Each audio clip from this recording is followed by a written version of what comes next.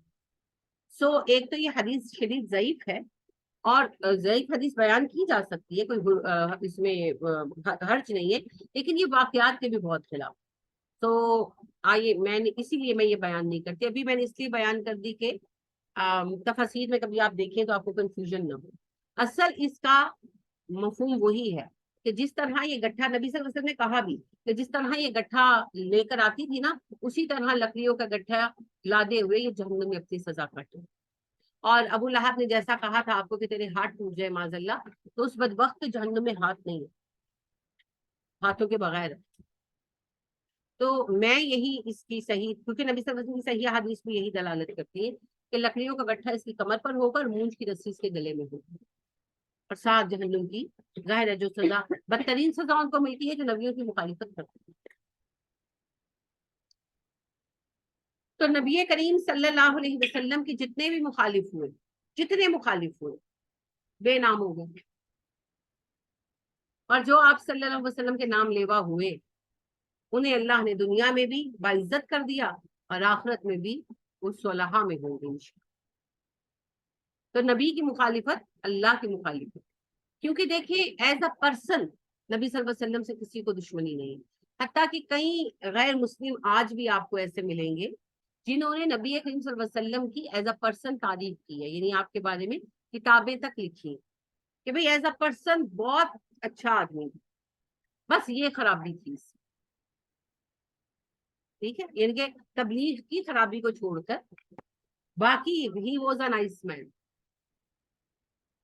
کافی نہیں، آپ صلی اللہ علیہ وسلم کی خیر و خوبی کو سراہنا بھی کافی نہیں. جب تک آپ کو نبی نہیں مانتے کام نہیں کی. تو جب یہ باتیں ہوتی ہیں نا کہ آپ صلی اللہ علیہ وسلم بہت اچھے تھے لیکن یہ بات نہیں، وہ بات نہیں، تو اصل بات یہ ہے کہ پھر حق سے دشمن، اور حق کا دشمن حق کے مبلغ کا دوست کیسے ہو سکتا ہے؟ وہ پنجابی میں کہتے ہیں ماں دی سوکن ٹی سے لی، نہیں ہو سکتا نا. تو حق کا دشمن حق کے مبلغ کا دوست کیسے ہو سکتا؟ نہیں ہو سکتا. اس لیے نبی کریم صلی اللہ علیہ وسلم کو نبی مان کر اور آخری نبی مان کر جب تک ایمان نہیں لائیں گے بات نہیں بنے گی، ایمان بنے گا نہیں، کیونکہ شہادتین درکار. تو اس شہادتین کے دو حصے ہیں. پہلا ہے اللہ کی وحدانیت کو صحیح معنوں میں ماننا، توحید، اور دوسرا ہے پھر رسالت. تو دونوں کو ہی ماننا. ٹھیک ہے، تو جو رسالت ہے اس میں کوئی شک و شبہ نہ، تب تک ایمان کی تکمیل نہیں. اللہ ہم سب کو اس کی توفیق عطا فرمائے. آمین ثم آمین. سبحانک اللہم و بحمدک ونشہد ان لا الہ الا انت ونستغفرک ونتوب الیک. السلام علیکم ورحمۃ اللہ وبرکاتہ.